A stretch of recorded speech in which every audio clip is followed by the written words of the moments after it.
세상을 살다가 보면 어떤 일들은 우리가 기도한 대로 금세 응답해 주시고 해결이 되는 경우들이 있어요.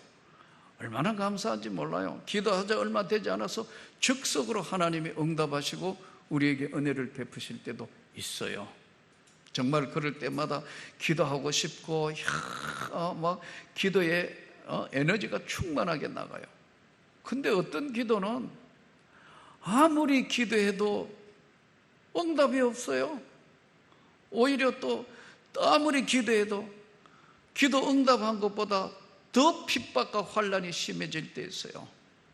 이것이 왜 그러냐 하면은 특별히 우리에게 영혼을 구원하는, 가족 구원이나 영혼을 구원하는 문제는 결코 쉽지 않기 때문에 그래요.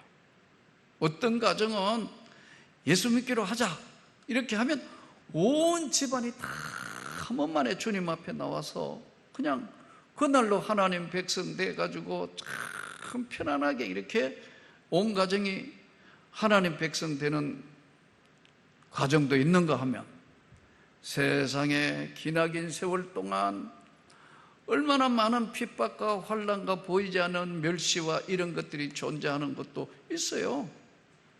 대표적인 게 저예요. 나 신학교 가서부터 우리 가정이 제사 폐하기까지 30년 걸렸어요. 30년. 끊임없는 30년의 기도가 있었다고. 우리는 오늘 하나님 앞에 중요한 것은 하나님은 오랜 시간 동안 보고 계시는데 오늘 시편 67편 1절은 굉장히 중요한 기절이에요. 하나님은 우리에게 은혜를 베푸사 복을 주시고 그의 얼굴빛을 우리에게 비추사. 하나님이 우주와 만물을 창조하신 분인데 하나님이 형상을 따라서 인간을 지으셨다 그랬어요. 성경에 보면. 근데 하나님의 얼굴에 있는 빛을 우리에게 비추사. 성경의 말씀을 통해서 빛은 두 가지로 나오는데 하나는 태초에 빛이 있으라 하심에 빛이 생겨났다.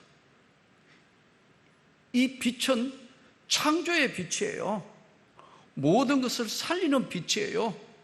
모든 것을 새롭게 하는 빛이에요. 찬송가대로 그의 얼굴 광채가 세상 빛이 되셨네. 예수 그리스도의 얼굴의 빛이 광채가 세상의 빛이 되었다. 이 빛은 살리는 빛이고 생명을 주시는 빛이고 모든 것을 만드시는 분이시고 해결하시는 빛이세요. 요한복음 1장 8절에 보니까 참빛 곧 세상을 비추는 빛이 있으나니 이 빛이 사람들에게 빛이 돼 사람들은 깨닫지 못했더라. 요한복음 1장 8절에 나오는 참빛은 예수 그리스도잖아요. 이 빛이 사람들에게 비춰져야 변화가 일어나는 거예요. 우리가 복음을 알아요. 복음을 배웠어요. 성경을 배웠어요. 그래, 오늘부터 우리 가정 누구 전하면 금세 회개하고 돌아올 것 같다. 그건 내 생각이에요. 물론 때를 얻든지 못 얻든지 복음을 전해야 돼요. 그것은 성경 말씀을 우리가 해야 돼요. 그러나 주의 얼굴빛이 그분에게 그 가정에 비칠 때까지는 기다리고 끈질기게 기도하고 기다릴 줄도 알아야 돼요. 무조건 윽박지르고 무조건 뭐 한다고 될 것 같아도 그것은 내 생각이고 우리 생각이지 하나님 생각과는 맞지 않아요. 그의 얼굴빛이 우리에게 비치는 때가 있다고요. 그 빛이 우리 마음을 열게 하시는 거예요. 우리는 그래서 사실 이거 명절을 맞이할 때마다 참 저와 우리 집 사람 목사고 사모니까 참 긴 시간 힘들었어요. 그런데 어떤 우리 성도들 중에도 가끔 그런 질문을 해요.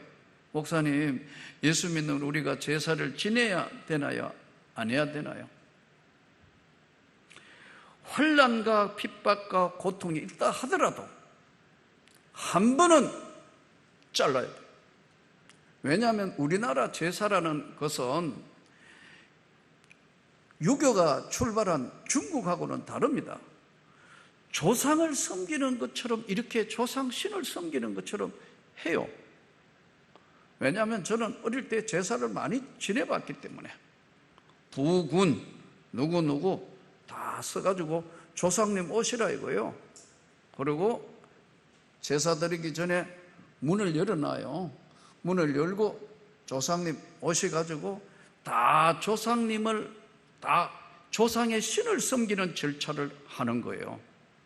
예, 뭐 설날에는 떡국, 송편, 예, 이런 이제, 예, 추석 명절 뭐 이렇게 하고는 다른 철철마다 다른 음식을 갖다 놓고 거기에 제사를 드리는 것은 조상신을 섬기는 것과 같기 때문에 저에게 만일에 질문을 한다면, 믿음이 이제 이만큼 성장했다면 함부로 넘어가야 돼요. No! 거절하셔야 하는 거예요. 안 그러면 일생 동안 끌려가게 돼요. 그 대신에 진짜 부모에게 효도하셔야 돼요. 아멘. 제사는 안 드린다 하더라도, 야, 저게 진짜 효자, 효부고 잘하는구나. 잘하는 게 뭐예요? 뭐 용돈 많이 드리고 뭐 그 하는 게, 부모의 마음을 편안하게 해드리는 게 그게 효도하는 거 아니에요. 평소에 좋은 관계를 이루는 거 아니에요. 예, 한 번은 넘어가야 된다고. 그 제사 다 지내고 나면 또 나가가지고 이제 또 조상님 가는 거, 예, 꼭 이제 배웅해야 된다고. 아이, 형들은 꼭 나하고 같이 나가자 해가 조상님 나가자고 어릴 때가, 가만히 생각해 보니까, 믿음을 가지고 생각해 보니까 이거는 아닌데. 사랑하는 성도 여러분, 절대 이번에도 제사에 시험 드는 성도가 없기를 바랍니다. 또한 절을 해야 하는가 안 해야 되는가. 아까 말씀, 제사도 안 하는데 절을 해야 되느냐 안 해야 되느냐, 하지 마시기 바랍니다. 죽은 자에게 절하는 것은, 그것은 성경이 명령하는 게 아니에요. 살아생전에 효도하고, 예, 조상에게 절을 하는 거, 살아 계실 때 절하고 뭐인데, 우상 숭배하는 것으로 조상 신을 섬기는 거로 봤기 때문에 절해야 됩니까 안 해야 됩니까? 하지 마시기 바랍니다. 하고 시험 드릴 일이 없기를 바랍니다. 동시에 제사 지낸 음식을 먹어야 되는 거요, 안 먹어도 되는 겁니까? 알았거든 먹지 마세요. 제사 지낸 음식이라고 이야기를 하면 먹지 마시고, 아무 말도 안 하면 맛있게 잘 드시면 돼요. 그런데 알고 먹으면 혹시라도 시험에 들 수가 있다. 그런데, 예, 이 제사 음식은 참 고린도 교회에서 일어났던 여러 가지 많은 것들, 신전에 바쳐진 음식을 먹느냐 안 먹느냐 하는 문제로, 예, 많은 논란을 하는데, 알거든 먹지 말라. 음식이 사람을 더럽히지 못하지만 덕을 세우지 못한다. 지나온 삶의 일에 보니까 어머니가 참 지혜로웠던 것 같아요. 틀림없이 제사 음식이라고 안 먹을 것 같으니까 저한테 와서 그래요. 야, 먹어도 돼. 예? 제사상에 안 올린 거 따로 만들었어. 그러더라고요. 그때 어머니를 보면서, 아, 그래도 많이 배려를 하시는구나. 사랑하는 성도 여러분, 가족 구원이라는 것이 금세 이루어질 것 같지만 그렇지 않습니다. 끝까지 기도했으면 기다리시기를 바랍니다. 하나님이 우리를 찾아오셔서 얼굴 빛을 비춰주시는 때가 있다 이거예요. 제가 아는 미국의 목사님 한 분이요, 가까운 분 중에 한 분인데, 아버지가 목사님이에요. 예. 작은 교회, 개척교회 하다시피 해보기도 하고 좀 큰 교회 담임 목사를 하시는데요, 교회가 난리가 났어요. 매일 싸움박질하는 거예요. 다투고 싸우고 멱살 잡고 막. 이 대학교 다닐 때, 대학도 좋은 대학 다녔는데 이분 너무너무 시험에 들은 거예요. 사람이요, 은혜가 떠나고 주의 얼굴빛의 세계가 떠나면요, 교회도요 세상과 별반 다른 게 없어요. 어쩌면 더 악해져요. 진짜예요. 이거 보고 장남이니까 예수 안 믿는다 그러면서 교회 사택에 누워가지고 소주병을 그냥 들어 마시는 거예요. 교인들 보라고 담배 피우는 거예요. 봐라, 나는 안 믿는다. 너희들처럼 안 믿지만은 너희들처럼 이런 행동을 안 한다는 것으로 보여줬다는 거예요. 그리고 대학 졸업하고 불쌍한 매일 시달리는 아버지 어머니를 보니까 이 아버지 어머니 평생에 목회한다고 골병됐는데 장난이니까 내가 먹여 살려야겠다 해서 미국 유학을 갔습니다. 여러분, 경영학 MBA 하러. 그러니까 주변에서, 미국에는 사회 가면 주변에서 많이 전도도 하고 그러잖아요. 전도하고 이러니까 예수 예자도 꺼내지 마라. 그 이야기만 하면 다 그러는 거예요. 경영학 공부도 다 끝나고 이제 나이도 차고 있던 어느 날 누가 또 전도를 하더래요. 교회 가자고. 너나 가라고. 아니, 한인교회 아니고 미국교회. 미국교회 가자. 미국교회? 한번 가봐. 백인교회니까. 갔대요. 아는 사람도 없고 미국 백인이니까 한인들 만날 일도 없고 혹시 옛날 교인 만날 일도 없고 이민생활 와가 유학하며 고달프고 힘드는 가운데 뭐 온갖 일 다 하면서 뭐 공부했지. 그 가난한 집에서 뭐 유학하며 얼마나 골병 들었겠습니까? 뒤에 앉아 있는데 오리겐 소리가 쫙 나오는데 저 높은 곳을 향하여 오리겐 소리가. 그런데 찬양대가 막 찬양하는데 걷잡을 수 없는 회개의 눈물이 나오더라. 세상에 감당할 수 없었어. 하나님, 잘못했습니다. 용서하십시오.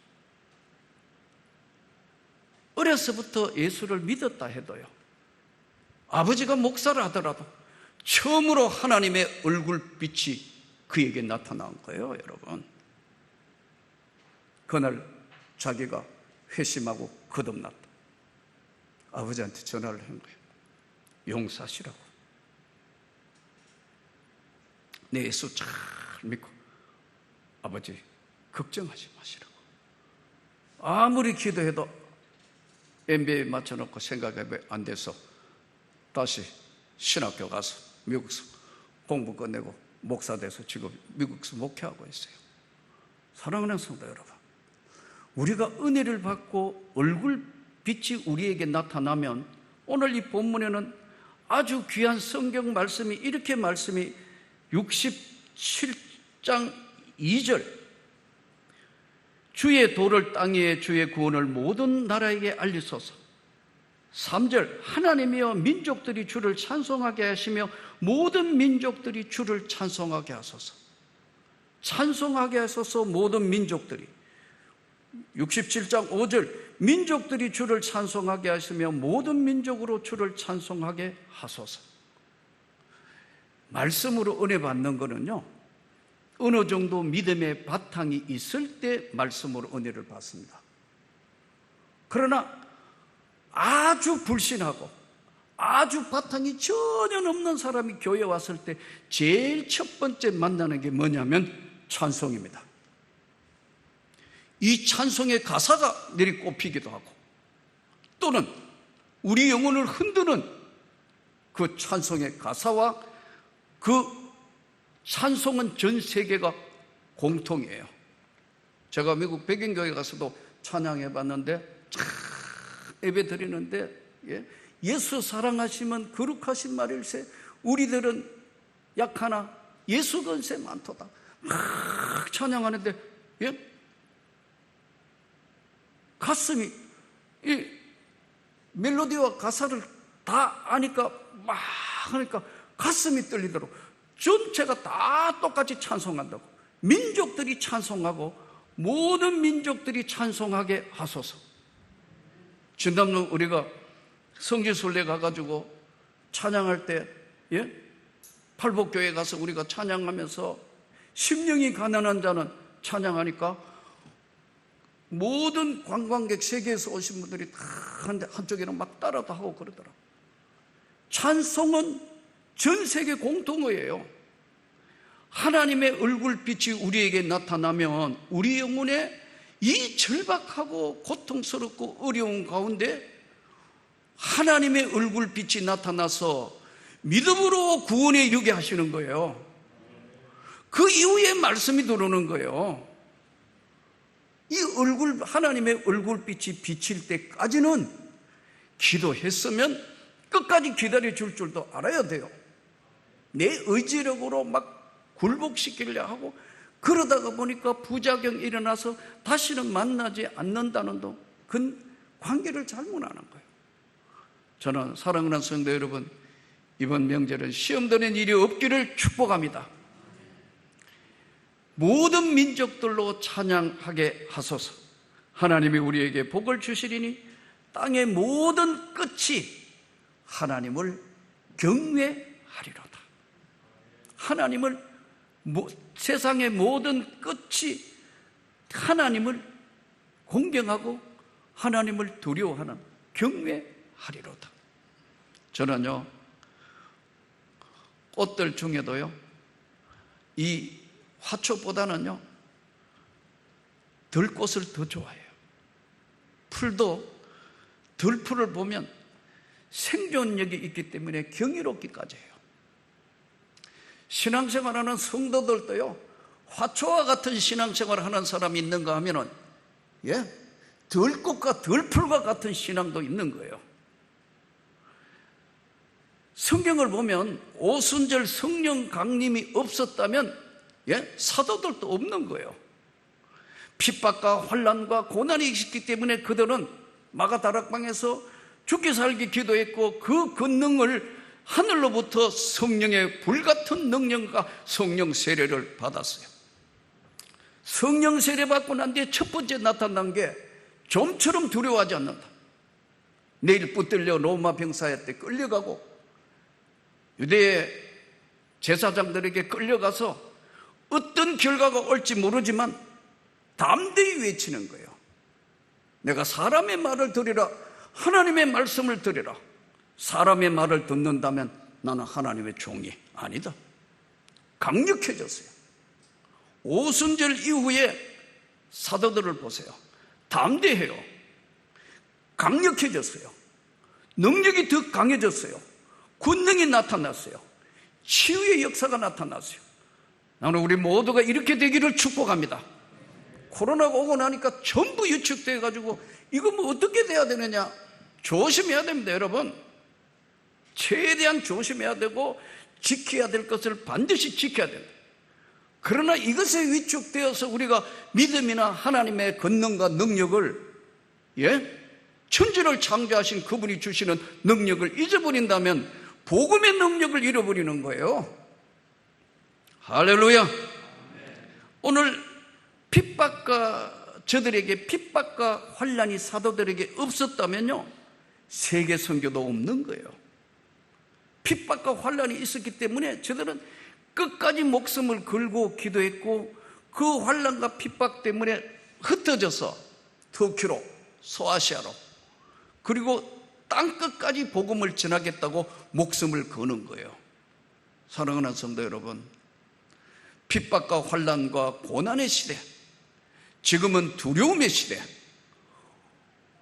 혼란의 시대에 와 있는 우리에게 기도했으면 끝까지 기다릴 줄 아시기를 바랍니다.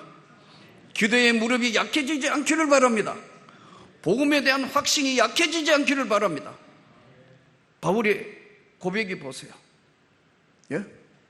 바울이 어떻게 고백하느냐? 나의 사명을 감당하는 데 있어서는 내 생명도 조금도 두려워하지 않는다. 이게 복음입니다. 우리는 짧은 시간 하나님의 은혜를 입고 하나님의 얼굴빛에 나타난 그 빛을 받은 사람은 땅끝까지 반드시 복음을 전해야 되는 빛을 진 사람들이에요. 기도하면 하나님의 능력과 권능이 나타나는 것을 믿어야 돼요, 여러분. 그 권능과 능력은 지금도 하나님이 역사를 하시면서 은혜라는 걸 부어주시는 거예요. 믿는 자에게 부어주시고 믿는 자에게 역사하시는 거예요. 저는 어려울 때마다 하나님 앞에 다 같이 영혼의 찬양을 같이 부를 수 있는 우리 모두가 되기를 원합니다. 어려울 때마다 주님, 내가 여기 있습니다. 나를 붙드시고 권능과 능력으로 회복되고 충만케 하여 주옵소서. 특별히 명절을 맞이해서 더 온 집안에 예수 그리스도의 생명의 빛이, 구원의 빛이 위로부터 비치고 회복과 축복의 빛이 더 강력해져서 하나님의 영광을 노래할 수 있는 저와 여러분이 되기를 주 예수 이름으로 축복합니다.